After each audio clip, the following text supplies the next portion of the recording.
Welcome to another episode of Voices in Digital Theology, sponsored by the Global Network for Digital Theology. I'm Catherine Schmidt, Assistant Professor of Theology at Molloy College in New York, and with me is my co-host, Jonas Kurlberg, who is the Deputy Director for the Center for Digital Theology. Hi, Jonas.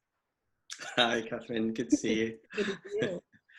So today we have Thomas Schlag with us. He's a professor in practical theology at the University of Zurich. And in recent years, he's developed a greater interest in digital theology. And most recently, he's heading up a major project on digital technology during COVID and how churches are adopting those. Thomas, it's really good to have you with us. It would be great to find out a little bit more about your academic interests, both in the past and present, and in particular, what is it that triggered your interest in digital theology? Well, yeah, thank you very much for actually having this meeting and this interview. I'm looking forward to that. As you said already, I work at the University of Zurich in the Department of Practical Theology. Already about 15 years, which was quite a long time. And my main research interests are actually religious education on one hand, and on the other hand, it's church theory and pastoral theology. That's where I come from. Actually, I studied theology and also political science many decades ago, probably. And so this might have shaped my interest now also in the field of digital theology, if you look back into the roots, so to say. I'm always interested in the combination of practical theology and ethics, because I did my PhD in ethics and then switched and turned over to practical theology for my habilitation. And maybe two main interests in when I look back, what could be the reasons for now working in the field of digital theology. One is certainly what I have worked on, public theology over the last years. So the question of the responsibility and the public role of churches in society, not only on current issues, but also in a more hermeneutical sense. So what does it mean to be a public institution? That's one thing. And the other is to look more into the question of theological communication. So how make the churches and their staff, how do they make their own arguments plausible to the public? And what's the theological profile of these arguments, and that is what I was since many years interested in. And then some years ago came the question whether I could imagine to prepare as you said, actually a rather big and huge research application. And we started, a colleague and I, we started in 2017 already for that. And that turned out as a really huge and in the end successful application under the title Digital Religions, Communication, Interaction and Transformation in the Digital Society. And we had been accepted with the application in summer 2020, and we will officially start in January 2021. And now this is really huge in the sense that we received funding for the next 12 years, which is quite a long time to go. Wow. Up to my to the ending of my job, to my status of emeritus, so to say. And we've been funded with a total sum of about 25 million francs, which is something we can really work with. It's an interdisciplinary project. It's located and positioned in the University of Zurich, but with a lot of networks. So that's, so to say, the institutional aspect now of my interest in digital theology. So yeah, that's about the frame I'm working in. So Jonas mentioned the project that you're currently working on. CONTOC. And so we're really excited to hear whatever you can tell us about that project. And Yeah. I too was a political science student many years ago. And so There we go. I'm interested actually in some of the methodology behind it. So Yep. if you want to just give us like an introduction and then maybe tell us a little bit about how you go about that work. Yeah. Yep. Well, yeah, CONTOC is somehow connected to this huge research project. CONTOC is an acronym, and in difference to the CODEC acronym in Durham, there is really something behind it, and it's called Churches Online in Times of Corona. So that is meant by CONTOC. And we started actually in April. I noticed that colleagues in the States, I think it was at the Billy Graham Center, they started a survey on the ministers, how they dealt with the crisis in terms of services and pastoral work and so on.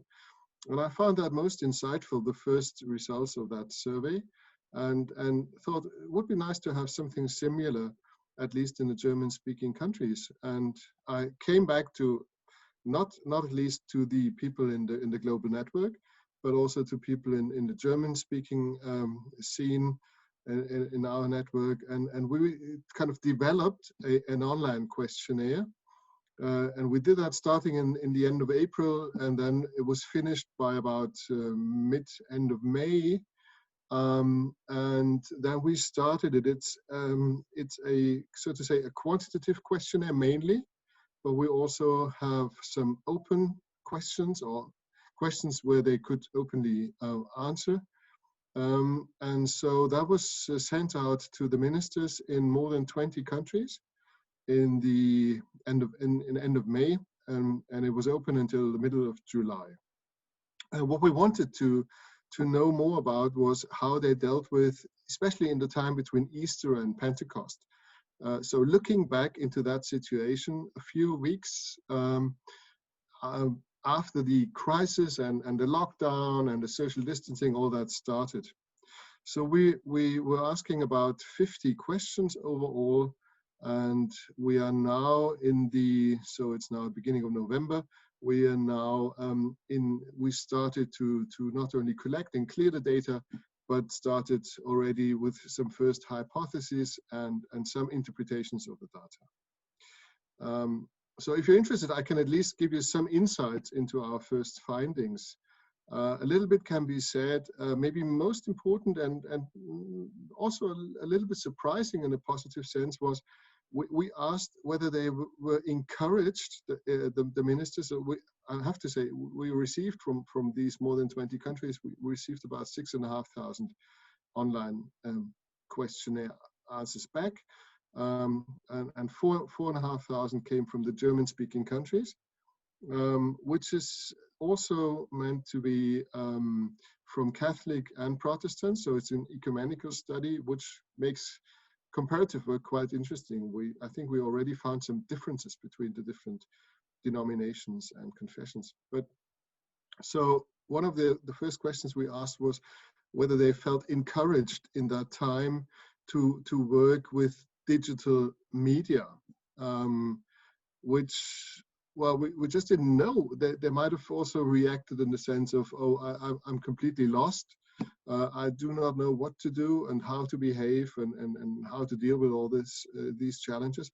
But that was not really the case. We had in most, the majority of the answers was that they really felt encouraged by that situation and by dealing with digital media. So that was a first general impression, also first general tendency. And would that have been across the different countries as well? Well, we at least for the German-speaking countries, yes. I can't tell so much about the international countries yet. As some of you, also Jonas, you know, we're in close contact with international partners, and now they all work on the national data. And we hope then in a not so late stage to really start comparing the data from the different countries. So can't be said at the moment. Okay. But at least for the German-speaking countries, we can say that the tendency is very similar in the countries and also amongst the different confessions. We also asked the question whether their faith or spirituality helped them in the situation. And we can say that a huge majority, about 70%, I'm now also always speaking about the German-speaking countries, about 70% really said that their faith and spirituality helped them in that situation. So they have not become secularized in a certain sense during that crisis, if you want to put it that way. So you said that those two data points cut across confessional differences, though? Yeah, definitely, they did. We have a bit of a higher amount amongst the Catholic colleagues in terms of spirituality, which might be a confessional difference, but we have to look more closely into the results, whether this is really true. But there is a certain slight tendency towards that direction. That's interesting. Yeah, so I would love to see that. We see whether they are more spiritual or more faithful than the Protestant colleagues. Well, there is one result. So what we did, we asked them in the different fields of their work. So we wanted to look more closely in how did they deal in terms of services, in terms of pastoral care, education, diaconical work, and we also asked whether their role might have changed during that time, in terms of new forms of sharing of authority, sharing of responsibility, new network building in the parishes, and so forth. So that was interesting, and it seems to be that the Catholic colleagues were well. First of all, they offered less digital or online services than the Protestant colleagues. Yeah.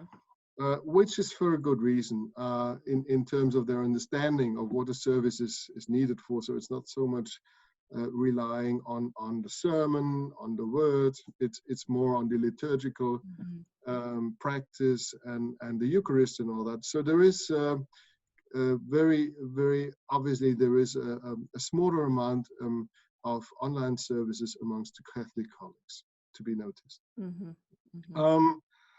Well, and maybe to just give one tendency overall, we asked, or what we try to find out now in doing our interpretation, whether there is a certain kind of a digital boost, first of all, and is there something that might also be the case after the crisis, once the crisis is over?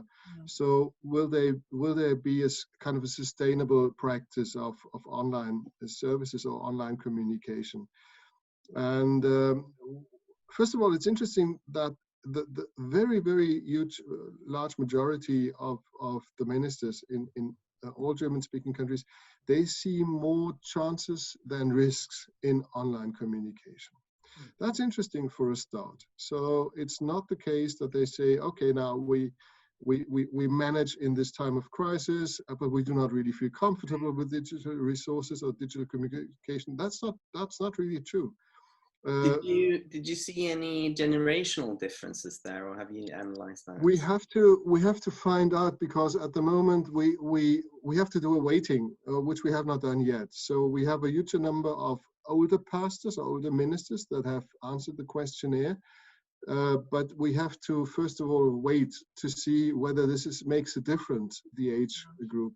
But it seems to be from the results so far that there is not a kind of an age gap between the younger ministers and the older ones. So in the sense that the younger ones are more digital, have a higher digital affinity than the older ones.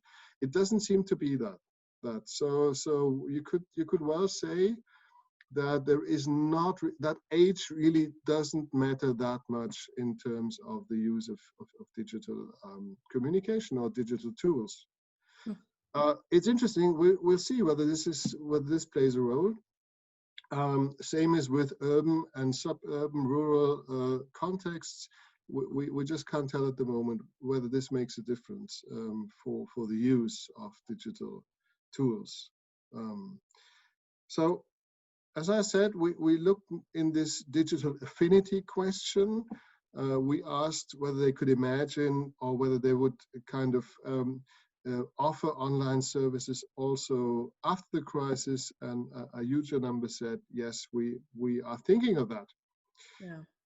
What we can see overall is that almost there is almost no tendency that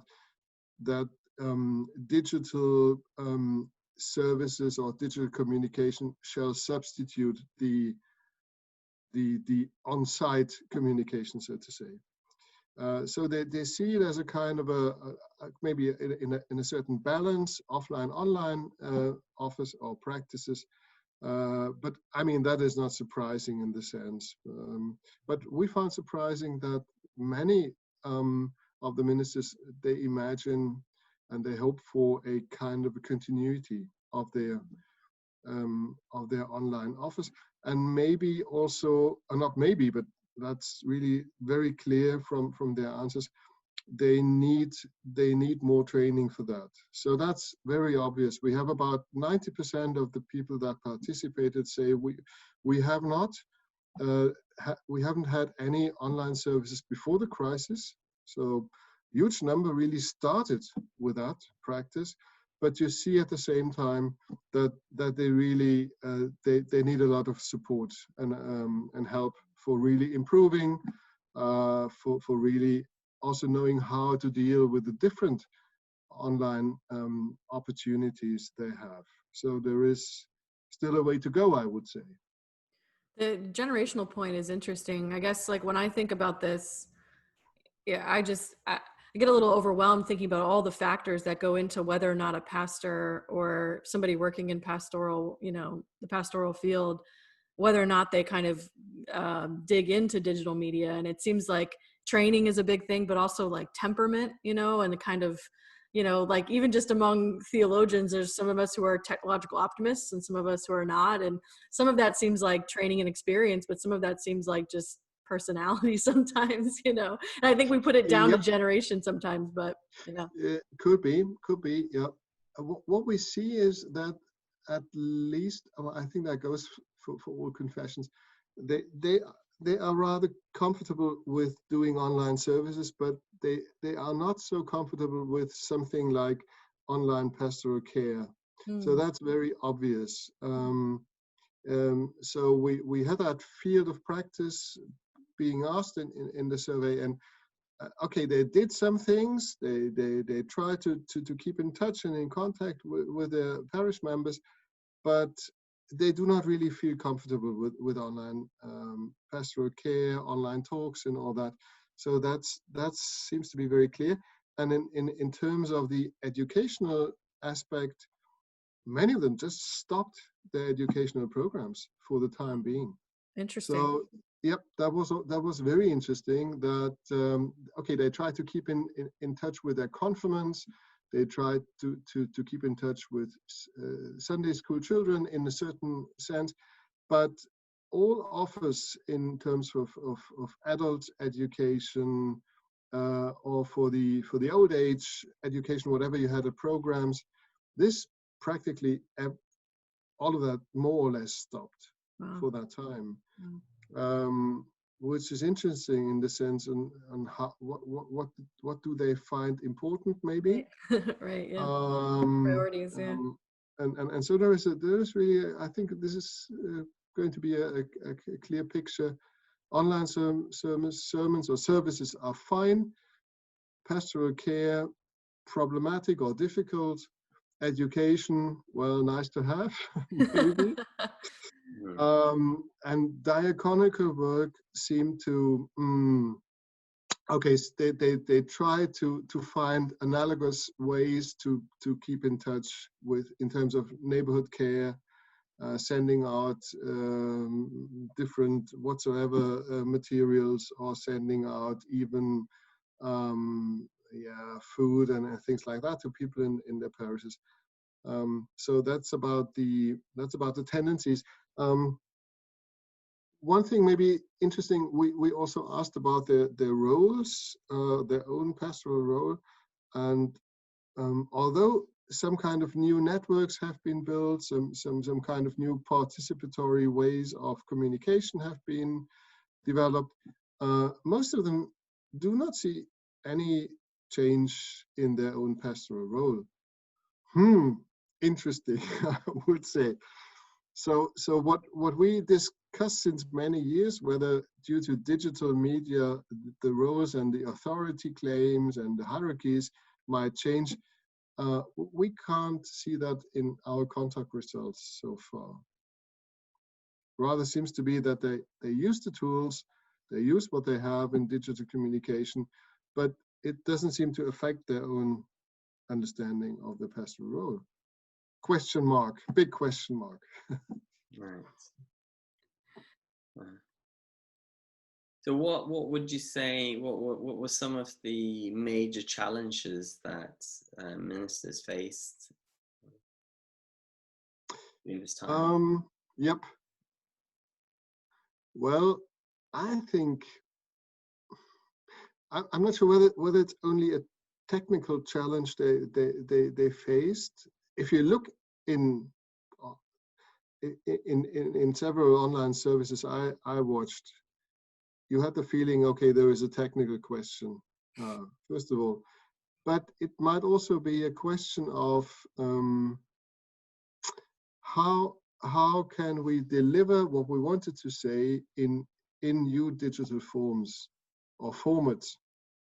So in terms of you have to keep attraction high. You have to be very clear in what you say and how you say it. You have to kind of you have to present something where people say, okay, this is interesting. This looks interesting, and so forth.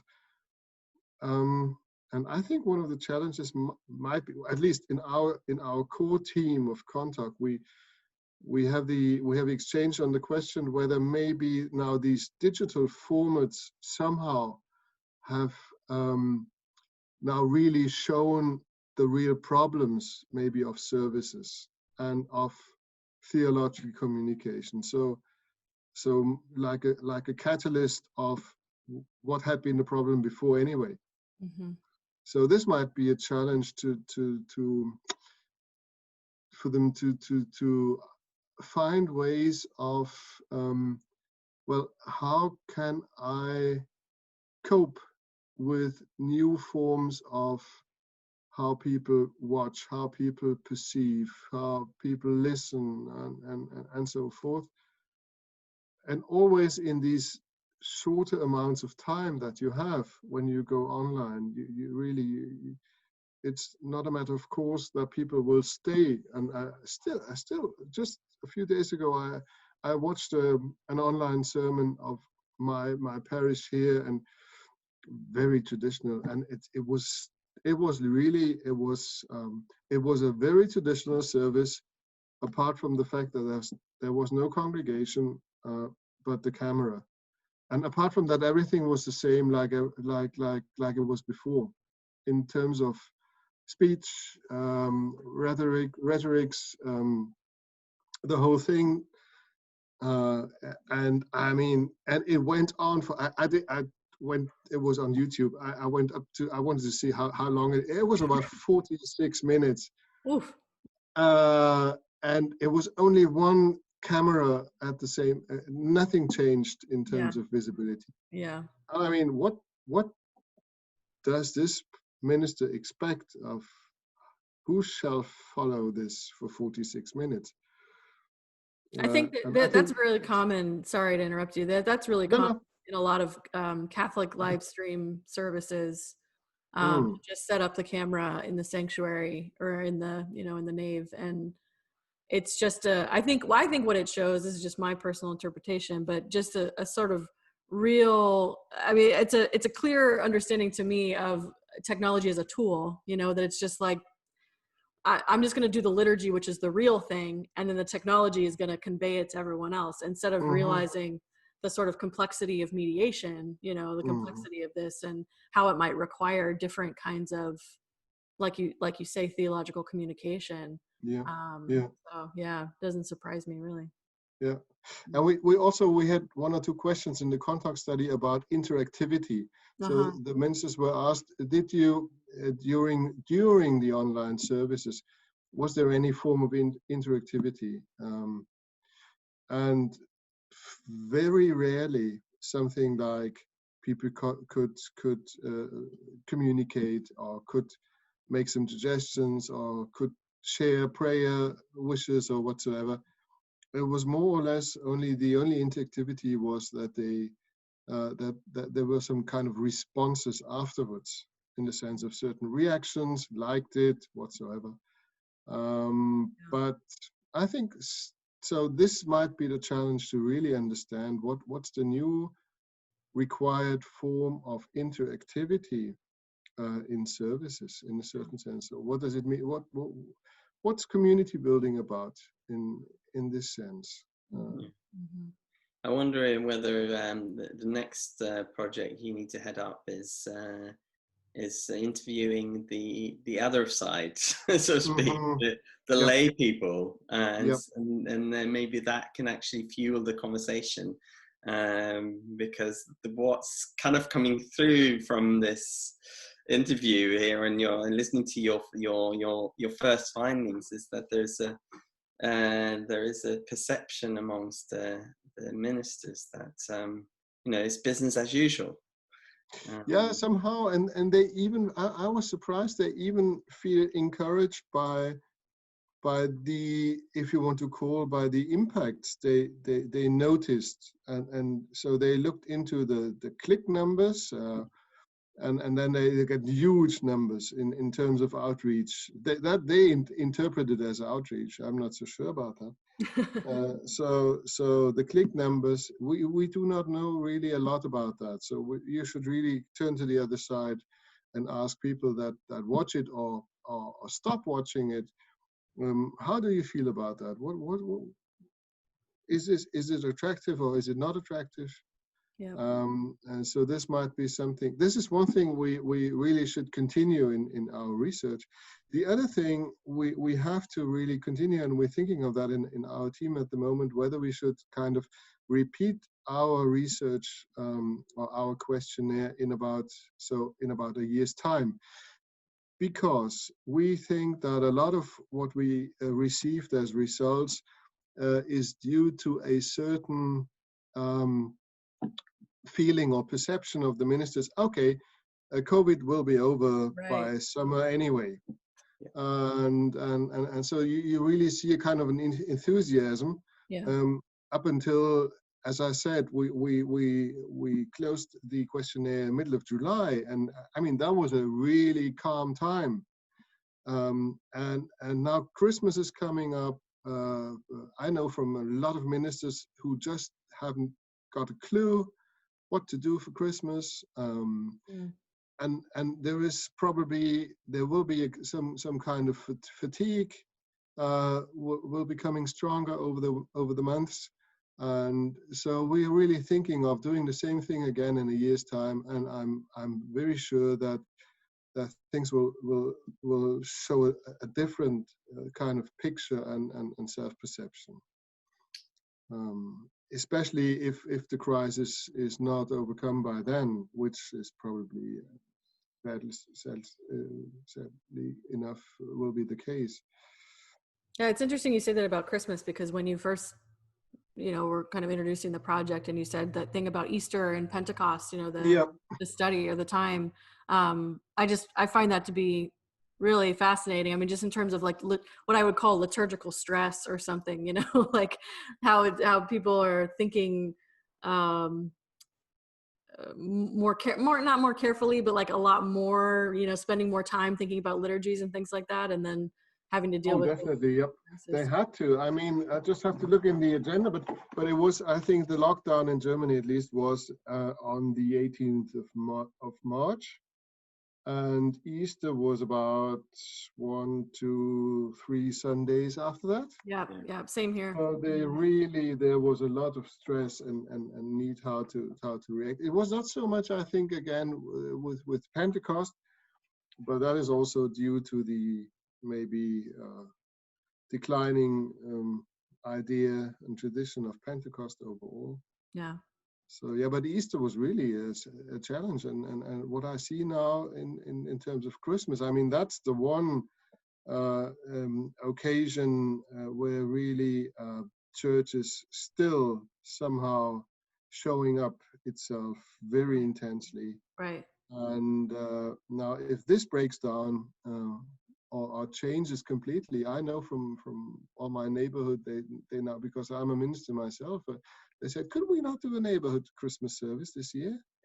Which we will probably do, depending on how many families are allowed together. But so there will be something outside, but very probably not in the church this year. So when can we expect to That's have a access? journalist question. I was expecting that. That's a kind of a journalist question. When we will expect final results? Well, in what format is it? Is it going to be just a report, or? No, we're thinking of an international conference with all the partners in May next year. Cool. Hopefully a real one, so to say, but we have to see.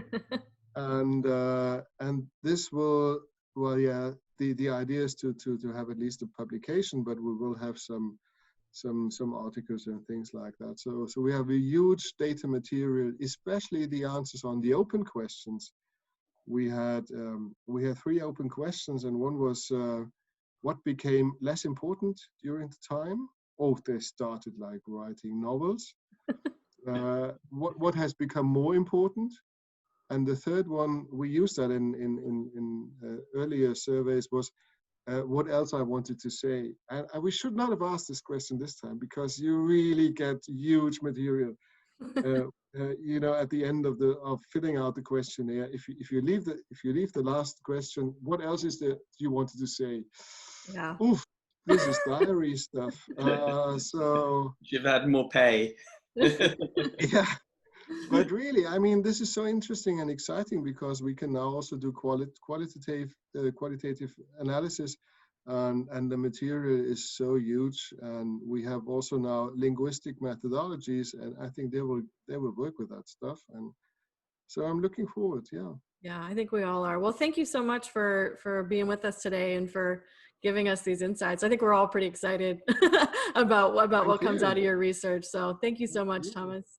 We tend to finish these conversations by asking the question of what you see as the relationship between digital theology and academic theology. Thomas, you've been part of these conversations about what digital theology is and should be for a couple of years now, and great to have your insights into, or your thoughts about whether does digital theology represent a change in how we do theology and how we understand theology and how we disseminate and teach.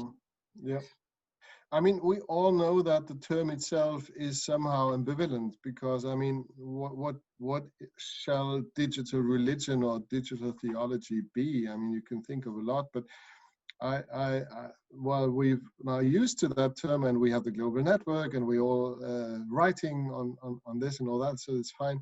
But for me, at least, it's challenging to see what is the contribution of theology itself within the digital age or the digital society, or however you want to name the situation in which we are. And well, yeah, I think there is. I learned a lot from Jeff Astley and others, and we've been working on what we call youth theology, children's theology. So there is some kind of ordinary theology which we should take into consideration when we think of theological communication in the digital realm. And so this is really, for me, first of all, a challenge for academic theology to investigate on these ordinary digital theological practices, or at least to think, is there any theological content, or what could be the theological content in these communications? And so I would say it is you really have to somehow, you have to take very serious how people express their faith, their feelings, their doubts, their whatsoever via internet. And there is a lot of kind of theological potential and resources which is far beyond the academic theology. It's not better, it's not worse, it's not whatsoever.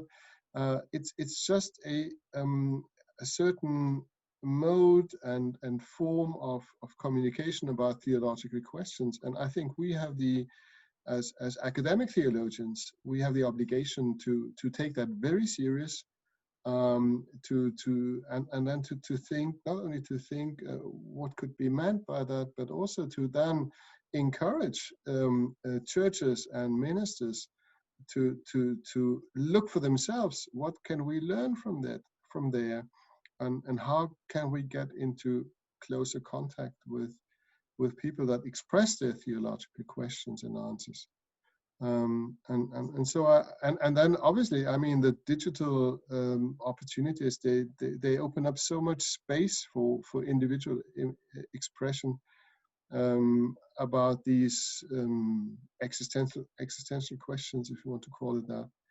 So this is something we really have to be very aware of, and I find it fascinating to now see how many fora and how many opportunities are developing. So we should not be afraid. It's always a question, at least in Germany, Switzerland, have we already become a secular society? If you look into these communications, you just have to say, no, it's not. People are dealing intensely with all these questions, and so we have to really get connected to these phenomena. Thank you. I think that was a great Pleasure. end to our conversation and interview.